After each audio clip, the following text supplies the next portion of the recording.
आज जो है रेट ऑफ डिफ्यूजन को डिस्कस करने वाली हूँ, मेम्ब्रेन फ्लक्स को डिस्कस करने वाली हूँ, परमिबिलिटी कांस्टेंट को, परमिबिलिटी को, और इसके अलावा जो है हमारा जो सेकंड पेज है उसके अंदर हम डिस्कस करने वाले हैं वो है परमिबिलिटी कोफिशिएंट। ठीक है, सो ये डिफरेंट पेजेस पर, ये पेज नंबर 99 है और ये पेज नंबर 106 है। इन सबको मैं कोरिलेट करने वाली हूँ आपस में ताकि इनको पढ़ना ईजी हो जाए। सबसे पहले जो है हमारे पास रेट ऑफ डिफ्यूजन है। Rate of diffusion per unit time is equals to the diffusion coefficient and area and concentration of solute passing per unit distance across the membrane। ठीक है, सो डी एस जो है वो हमारे पास डिफ्यूजन कोएफिशिएंट है, D Q S over D T जो है हमारे पास रेट ऑफ डिफ्यूजन है। ठीक है, या डिफ्यूजन पर यूनिट टाइम है। रेट जब भी बात करेंगे तो वहाँ पर हमें टाइम ही मिलेगा। ठीक है, मीन्स कि हम टाइम के साथ डील करें। उसके बाद है मेम्ब्रेन फ्लक्स। तो जो है मेम्ब्रेन फ्लक्स जो है वो किसके इक्वल होता है, D Q S over D T के इक्वल होता है।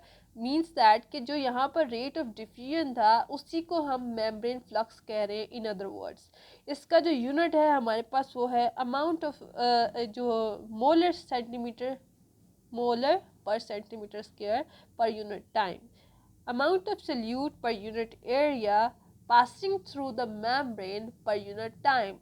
This is your membrane flux. Secondly, जब हम permeability की बात करते हैं, ठीक है, तो permeability के लिए कितना हम देखते हैं कि कितना कोई substance permeable है एक रिस्पेक्टिव मेम्ब्रेन के थ्रू। तो उसके लिए हमारे पास जो फॉर्मूला है वो ये है कि dqs over dt, which is your membrane flux, is equals to the permeability constant, ठीक है, and the difference between the concentrations inside the membrane and outside the membrane। ठीक है, तो जितना ज़्यादा डिफरेंस होगा कंसंट्रेशन का उतनी ज़्यादा मेम्ब्रेन फ्लक्स होगी, और जितनी ज़्यादा परमेबिलिटी कांस्टेंट होगा उसका उतनी ज़्यादा उसकी फ्लक्स होगी। ठीक है, सोल्यूट की या जो भी आप सब्सटेंस को डिफ्यूज़ कराना चाह रहे हैं। अभी नेक्स्ट जो हमारे पास है हमने अब डेरिवेशन करनी है किसकी, हमने पता लगाना है कि जो परमेबिलिटी है उन पर उस पर कौन कौन से ऐसे फैक्टर्स हैं जो कि असरअंदाज हो रहे हैं। So the this permeability is equals to the diffusion coefficient, ठीक है, and the K which is your permeability coefficient, ठीक है, and which is K, and the thickness of the membrane। जितनी ज़्यादा थिकनेस होगी उतनी कम परमेबिलिटी होगी, जितनी कम परमेबिलिटी होगी उतना कम मेम्ब्रेन फ्लक्स होगा, उतनी कम डिफ्यूजन होगी। ठीक है, सिमिलरली जितना ज़्यादा डिफ्यूजन कोएफिशिएंट होगा उतनी ज़्यादा परमेबिलिटी होगी। ठीक है, और जितनी ज़्यादा परमेबिलिटी होगी उतनी जो फ्लक्स है मेम्ब्रेन फ्लक्स है उतना ज़्यादा होगा, उतनी ज़्यादा डिफ्यूजन होगी। सिमिलरली जितना ज़्यादा परमेबिलिटी कोएफिशिएंट होगा विच इज़ योर के, सॉरी द पार्टीशन कोएफिशिएंट जितना ज़्यादा होगा, के इज़ योर पार्टीशन कोएफिशिएंट।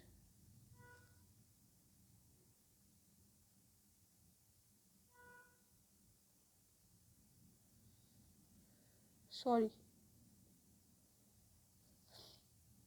जितना ज़्यादा आपका पार्टीशन कोएफिशिएंट होगा उतनी ज़्यादा आपकी परमेबिलिटी होगी, और जितनी परमेबिलिटी होगी जैसे हमने पीछे पढ़ा हुआ है कि जितनी ज़्यादा परमेबिलिटी होगी बढ़ेगी परमेबिलिटी उतना ज़्यादा ये वाला फैक्टर इंक्रीज़ करेगा, जितना ये फैक्टर इंक्रीज़ करेगा उतना ये फैक्टर इंक्रीज़ करेगा, जितना ये फैक्टर इंक्रीज़ करेगा मीन्स दैट के रेट ऑफ डिफ्यूजन उतनी ज़्यादा बढ़ेगी। ओके, सो अब हमने और इसके अलावा जो है हमारे पास जो है ना डिफ्यूजन कोएफिशिएंट, उन्होंने कहा है कि डिफ्यूजन कोएफिशिएंट जो है जितना बड़ा मॉलिक्यूल होगा, ठीक है, उतनी वैल्यू जो है DM की यानी डिफ्यूजन कोफिशिएंट की वो डिक्रीज करती जाएगी, और जितनी जो है विशियस यानी वो साइटोप्लाज्म जितना विशियस होगा, सॉरी द विशियस मीन्स जो मेम्ब्रेन है वो उसका जो यानी फॉस्फोलिपिड्स की लेयर जितनी विशियस यानी जितनी डेंस होगी उतना ही क्या होगा, लोअर हो जाएगी हमारे पास जो हमारे पास डिफ्यूजन कोफिशिएंट है वो। ठीक है, सो यहाँ पर ये फैक्टर है जो कि इन्वॉल्व हो रहा है। एक तो मेम्ब्रेन की जो हमारे पास मेम्ब्रेन की स्ट्रक्चर है, मेम्ब्रेन की कंपोजिशन है उस पर, प्लस जो है मॉलिक्यूल्स के साइज पर डिपेंड कर रहा है। जबकि जो हमारे पास पार्टीशन कोफिशिएंट है और साथ ही जो हमारे पास परमिबिलिटी है ये डिपेंड नहीं कर रही सेल के साइज पर भी और मेम्ब्रेन की जो स्ट्रक्चर है उस पर भी। ठीक है, आगे जाके आप लोगों ने कंफ्यूज नहीं होना इस चीज़ में, बिकॉज ये थोड़ी सी ट्रिकी चीज़ होने वाली है। अभी आपने ये फॉर्मूला याद रखना है, which is your P is equal to DMK/X। So next page जो है वो हमारा पेज नंबर 106 है। 106 के ऊपर उन्होंने जी बताई हुई है पार्टीशन कोफिशिएंट की definition. Partition coefficient is equals to the amount of solute dissolve जो है dissolve in lipid solution over the amount of solute concentration dissolve in water. This is your partition coefficient. ठीक है, तो इन्होंने क्या किया जी, जो पार्टीशन कोफिशिएंट के लिए लिपिड जो लिया था वो था ऑलिव ऑयल लिया था, और वाटर तो वाटर होता है, तो वाटर और लिपिड के अंदर जितनी जितनी अमाउंट ऑफ सोल्यूट जो है डिज़ोल्व हुई थी, ठीक है, उनकी रेशो को हम क्या कहते हैं, पार्टीशन कोफिशिएंट। Partition coefficient. ठीक है, तो यहाँ पर ये जो K है वो जितना ज़्यादा बढ़ेगा, meanwhile means to say that जितनी ज़्यादा लिपिड की कंसंट्रेशन, जितना ज़्यादा वो सोल्यूट लिपिड के अंदर डिज़ोल्व होगा, ठीक है, उतनी क्या होगी, उसकी परमिबिलिटी बढ़ जाएगी। जितना वो सोल्यूट वाटर के अंदर कम होगा उतनी उसकी परमिबिलिटी बढ़ जाएगी। ठीक है, क्योंकि K is inversely proportional to the solute dissolve solute concentration in water.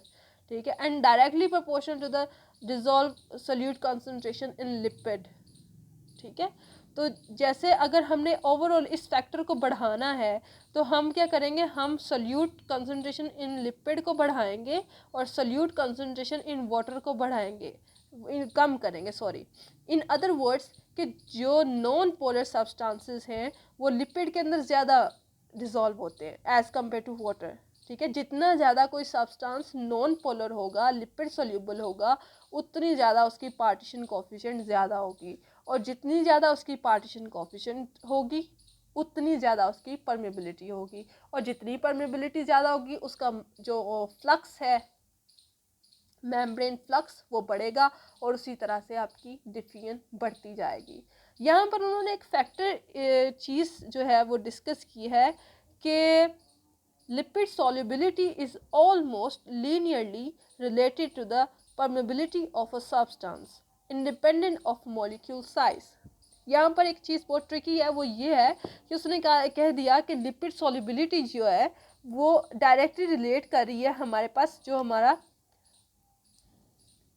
P है, परमेबिलिटी कांस्टेंट उसके। ठीक है, कि जितनी ज़्यादा परमेबल कोई होगी उतनी ज़्यादा उसका जो है ना वो डिफ्यूजन होती जाएगी। ठीक है, उतनी ज़्यादा कोई चीज़ डिज़ोल्व हो जाएगी।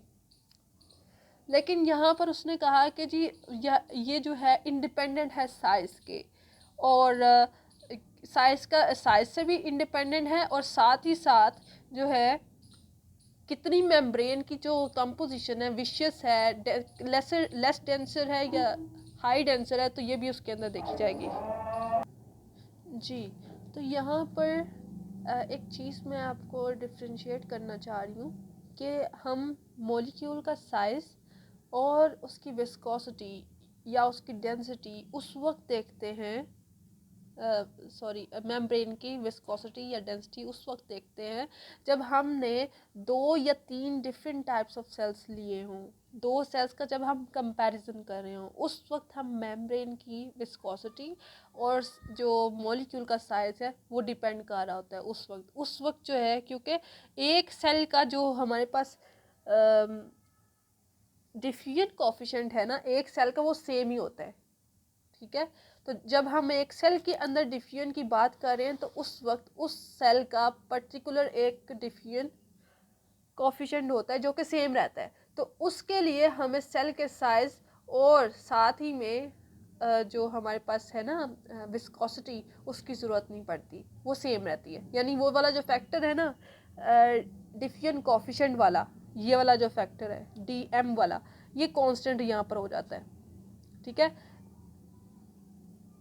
इसलिए जब हम एक सेल के अंदर डिफ्यूजन की बात कर रहे हैं, एक सेल के अंदर डिफ्यूजन को डिस्कस कर रहे हैं, तो उस वक्त जो परमिबिलिटी है वो सिर्फ और सिर्फ डिपेंड कर रही होती है पार्टीशन कोफिशिएंट के, ठीक है।